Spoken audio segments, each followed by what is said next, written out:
ఒకసారి ఎంఎస్ సుబ్బలక్ష్మి గారు అందరికి తెలుసా ఇక్కడ? ఆమె గొంతు గట్టిగా చెప్పండి కొడదాం. ఆ ఎంఎస్ సుబ్బలక్ష్మి గారు లలిత సహస్రనామాలు పాడేటటువంటి వ్యక్తి, కంచి కామకోటి పీఠాధిపతి వారి దగ్గర ఉండేటటువంటి వ్యక్తి ఎంఎస్ సుబ్బలక్ష్మి గారు. ఆ ఎంఎస్ సుబ్బలక్ష్మి గారు ఒక దశలో భోజనానికి కూడా ఇబ్బందికరమైన పరిస్థితులు ఉన్నటువంటి వ్యక్తి ఎంఎస్ సుబ్బలక్ష్మి గారు.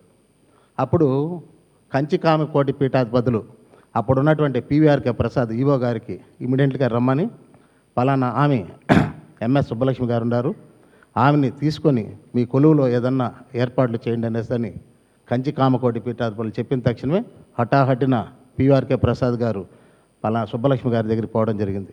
పోయిన తక్షణమే, అమ్మా మరి వెంకటేశ్వర స్వామి వారి స్తోత్రాలు వెంకటేశ్వర స్వామి వారికి సంబంధించినటువంటి పాడాలి, మీరు రావాలి అని అంటే, తప్పకుండా వస్తాను, స్వామివారు చెప్పారు కాబట్టి నేను వస్తాననేసి వెళ్ళింది ఆమె ఎంఎస్ సుబ్బలక్ష్మి గారు.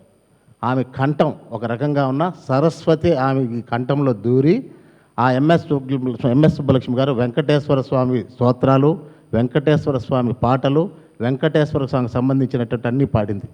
పాడిన తక్షణమే అప్పుడున్నటువంటి ఈవో పివిఆర్కే ప్రసాద్ గారు ఒక చెక్కు తీసుకొని వచ్చి, ఖాళీ చెక్కు తీసుకొని వచ్చి ఎంఎస్ సుబ్బలక్ష్మి గారికి ఇచ్చారు.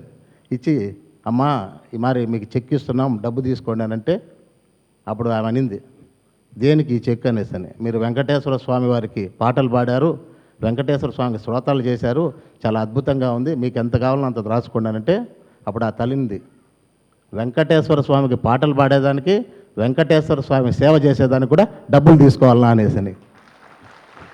అటువంటి మహోన్నతమైనటువంటి వ్యక్తి ఎవరంటే ఎంఎస్ సుబ్బలక్ష్మి గారు. ఆమె గొంతు గట్టిగా చప్పలు కొడతాం. ఆమె దృష్టిలో పెట్టుకొని ఈరోజు ప్రతి ఒక్కరూ పిఎంసి ఛానల్లో వర్క్ చేస్తున్న వారు, డైరెక్టర్స్ కానీ, అలాగే ట్రస్టీలు కానీ, అలాగే ఇక్కడ ఉన్నటువంటి అడ్వైజర్స్ కానీ, వీళ్ళంతా కూడా అటువంటి సేవ చేస్తున్నారు ఇప్పటి వరకు పిఎంసి ఛానల్లో. ఆమె చేసిన వర్క్లో పోల్చుకుంటే నేను చేసింది పైసా మాత్రమే. కాబట్టి అటువంటి గొప్ప గొప్ప మహోన్నతమైనటువంటి వ్యక్తులు తిరుమల తిరుపతి దేవస్థానంలో ఎన్నో మంది ఉన్నారు. అటువంటి వర్కే జరుగుతుంది. ముఖ్యంగా డైరెక్ట్గా మా టీం అంతా అడగలేని విషయం నేను అడుగుతున్నాను. మనము ఇప్పటి వరకు ప్రతి ఒక్కటి వచ్చినా కానీ ఈ హాలుకి ఒక దశలో కరెంటు కూడా మనం కట్టాల్సి వస్తుంది. ఏసీకి వాళ్ళు చెప్పలేకపోతున్నారు, నేనే చెప్పేస్తున్నాను. ఏసీకి మనం కట్టాల్సి వస్తుంది. అలాగే భోజనాలకి కొన్ని వసతులు ఉన్నాయి. మనం ఇచ్చినటువంటి ఫ్రీ అకామిడేషను అనుకున్న దానికన్నా రెట్టింపు కావడం జరిగింది. అలాగే పెయిడ్ అకామిడేషన్స్ కూడా ఇప్పుడు గతంలో ఇచ్చినటువంటి పెయిడ్ అకామిడేషన్ కన్నా ఈసారి పెయిడ్ అకామిడేషన్ చాలా ఎక్కువగా ఇవ్వడం జరిగింది. అంటే ఎక్కడే కానీ లోటు రాకుండా, ఎక్కడే కానీ ఇబ్బంది పడకుండా వచ్చిన ప్రతి ఒక్క మాస్టరు చక్కగా భోంచేసి, చక్కగా ధ్యానం చేసుకొని, చక్కగా ఇంటికి పోవాలనే ఉద్దేశంతో పిఎంసి పిరమిడ్ మెడిటేషన్ ఛానల్ వాళ్ళు అద్భుతంగా ఈ కార్యక్రమం నిర్వహించడం జరిగింది.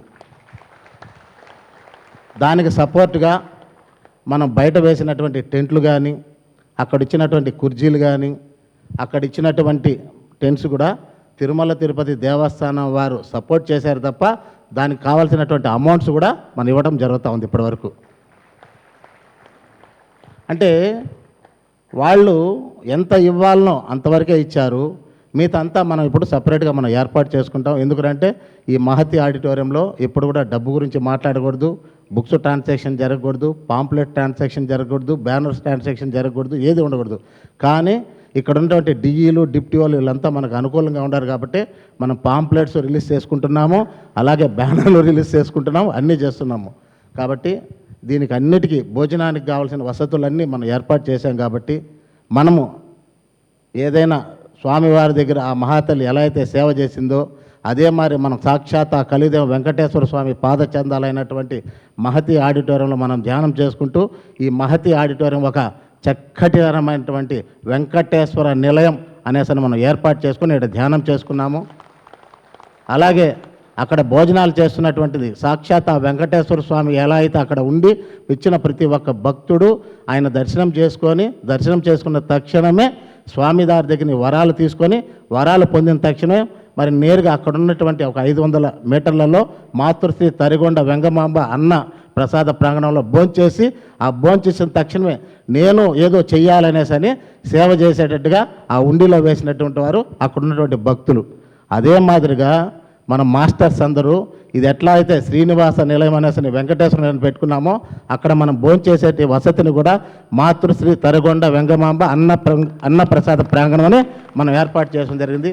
ప్రతి ఒక్కరూ ఆ యొక్క కార్యక్రమంలో పాల్గొనండి, మన భోజనాలకు సపోర్ట్ చేయండి అనేసి కోరుకుంటూ థ్యాంక్ యూ.